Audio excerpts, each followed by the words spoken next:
एक एजेंसी जो पेपर से पहले इतने बड़े बड़े वादे करती है कि अब की बार इतनी टाइट सिक्योरिटी रहेगी एग्ज़ाम कंडक्ट कराने में, और वो 3 मई को पेपर कंडक्ट कराती है और 10 मई को वो अपने ट्विटर पे एक पोस्ट डालती है कि पेपर लीक हो चुका है और हम इसे रिकंडक्ट कराएंगे। हाँ, ये मैं बात कर रहा हूँ एनटीए की और उसकी नाकामियों की, जो कि अब हम देखते आ रहे हैं 2019 से ही कि कितनी नाकामियां भरी है इस एजेंसी में और इसके एजेंसी हैंडल जो कर रहे हैं उनमें। तो आज हम विस्तार से जानेंगे कि ये पेपर लीक कैसे हुआ और इसमें इन्वॉल्व कौन कौन व्यक्ति थे। कुछ तो बंदे एनटीए के भी है या आउटसाइडर के पेपर लीक हुआ, और ये भी समझेंगे कि माजरा क्या है, एनटीए क्यों कंडक्ट कराती है नीट एग्ज़ाम।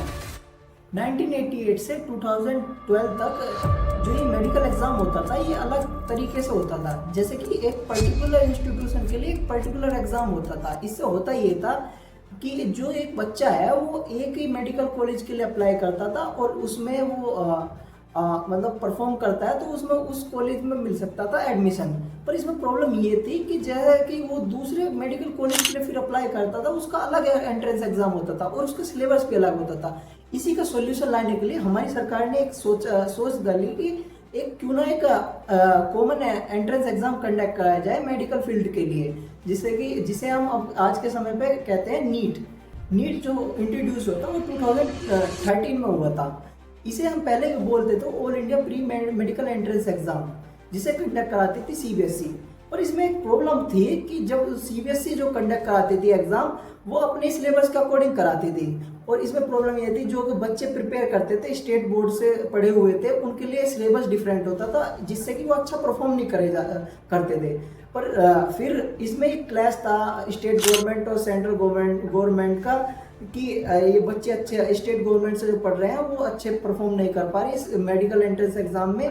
तो वो फेयर वो नहीं था अपॉर्चुनिटी। इसी का सॉल्यूशन लाने के लिए हमारे देश की सरकार एक एजेंसी फॉर्म करते हैं जिसे हम कहते हैं एनटीए। इसका एम था कि फेयरली एग्जाम कंडक्ट कराया जाए पूरे देश में। एक ही एंट्रेंस एग्जाम होगा जिसके बेसिस पे कॉलेज अलॉट होंगे। और ये एजेंसी टेक ओवर कर लेती है 2019 में। फिर एक साल के अंतर में 9 जनवरी 2020 में पहली शिफ्ट का पेपर जेई का लीक हो चुका था और 2024 में फिर नीट एग्जाम लीक हुआ और आज 26 आ चुका है, उसमें भी आज भी लीक हो चुका है। आखिरकार ये एनटीए करना क्या चाहती है? जैसे कि हमारे आजकल के टीचर बोल रहे हैं कि नेशनल तमाशा एजेंसी, तो ये टैगलाइन भी अच्छी है इस एजेंसी के लिए। अब हम जानेंगे कि आखिर हर बार ये एनटीए का पेपर लीक कैसे हो जा रहा है। जब ये एजेंसी फॉर्म की गई थी एनटीए, इसमें सारी चीज के मेजर्स लिए गए थे, जैसे कि सिक्योरिटी मेजर्स, उस सभी चीज का ध्यान दिया गया था। पर अभी भी एक इसमें लूप होल है जो कि बार बार पेपर लीक का कारण बन रहा है, जैसे कि ट्रांसपोर्टेशन और प्रिंटिंग, ये एक थर्ड पार्टी को दिया गया है जिससे कि बहुत खतरा बढ़ जाता है पेपर लीक होने का। अभी भी जो ये पेपर लीक हुआ है वो भी एक प्रिंटिंग प्रेस से हुआ है नासिक की, जो कि एक प्रोफेसर ने ही किया है। माना जाता है कि एक पीवी कुलकर्णी नाम का एक प्रोफेसर है जिसने ये पेपर लीक किया है पूरा पूरा। ये जो पेपर लीक हुआ है ये स्कैन कॉपी पहले तो प्रिंटिंग प्रेस से, उससे ये एक शुभम नाम के लड़के पे जाता है और उससे फिर यादव नाम के, और उससे फिर ये जाता है सिक्कर से फिर गुड़गांव जाता है, जो कि एक डॉक्टर के पास आता है। वो उसने एक मिडिल मैन का काम किया पेपर लीक करने में। इसका भांडा जब फूटा जब एक केरल का मेडिकल कॉलेज में पढ़ने वाला बच्चा, जो कि एक सीकर का रहने वाला है, वो अपना मतलब ट्रांसफर करता है ये गैस पेपर अपने फादर जब मेडिकल एंट्रेंस एग्जाम हो जाता है 3 मई को, उसके बाद एक प्रोफेसर से वेरीफाई कराने के लिए एक प्रोफेसर के पास जाते हैं, जिसमें पता चलता है कि उस गैस पेपर में 410 क्वेश्चन थे, उसमें से 120 एक्यूरेट उस पेपर से मिले जो कि कंडक्ट कराया गया था नीट का एग्जाम। तो इससे पता तो चला कि ये लीक हो चुका है, पूरा पेपर कॉम्प्रोमाइज हो चुका है।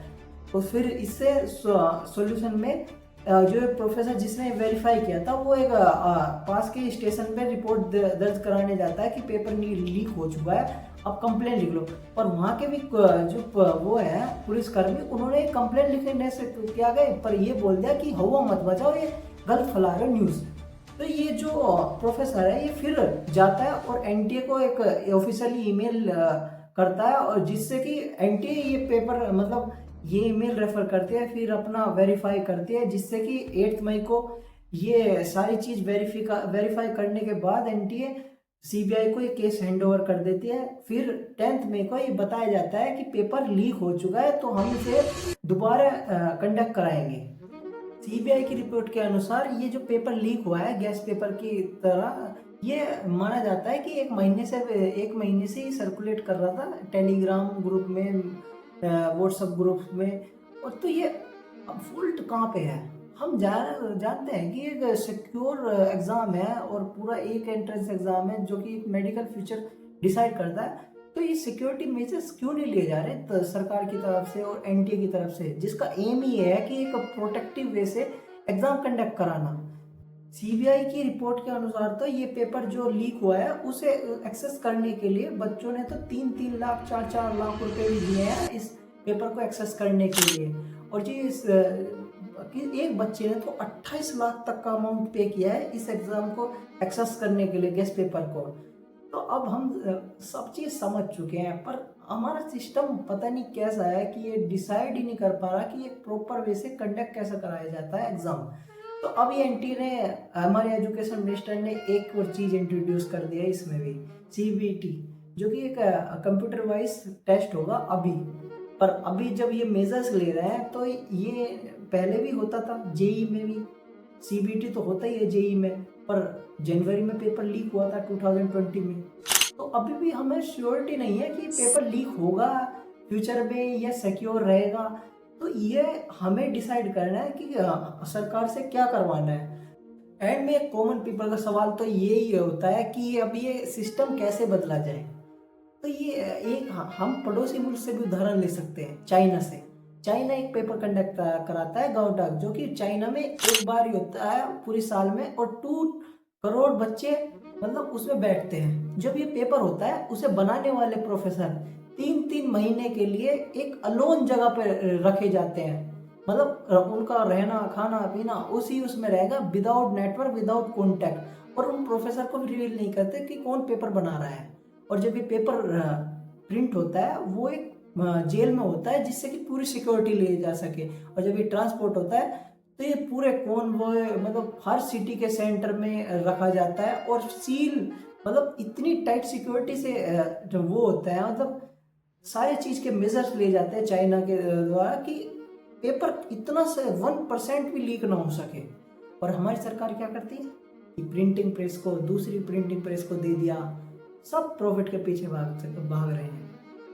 तो हम एक चीज़ तो डिसाइड करनी पड़ेगी एनटीए को, जो पेपर लीक से बचना है तो अपने सारा सिस्टम क्रिएट करना पड़ेगा, किसी थर्ड पार्टी को इसमें इन्वॉल्व करने की जरूरत नहीं। जैसे प्रिंटिंग प्रेस, ट्रांसपोर्टेशन, ये सब चीज़ अंडर कंट्रोल होनी चाहिए अपने सिस्टम के, जैसे कि चाइना में है। एंड मैं बस इतना ही कहना चाहूँगा कि अगर हमें अपना सिस्टम सुधारना है तो एक बेसिक चीज़ों से ही सुधरेगा कि एक मेजर्स ले जाए सारी सिक्योरिटी के लिए। और जैसे ये एजेंसी बनाई गई इसकी प्रोटेक्शन के लिए भी अब तो एक एजेंसी और बनाई जाए, जिससे कि फर्दर फ्यूचर पेपर लीक ना हो सके। और आज के लिए बस इतना ही। Please subscribe the channel to know futures update. Thank you. Jai Hind.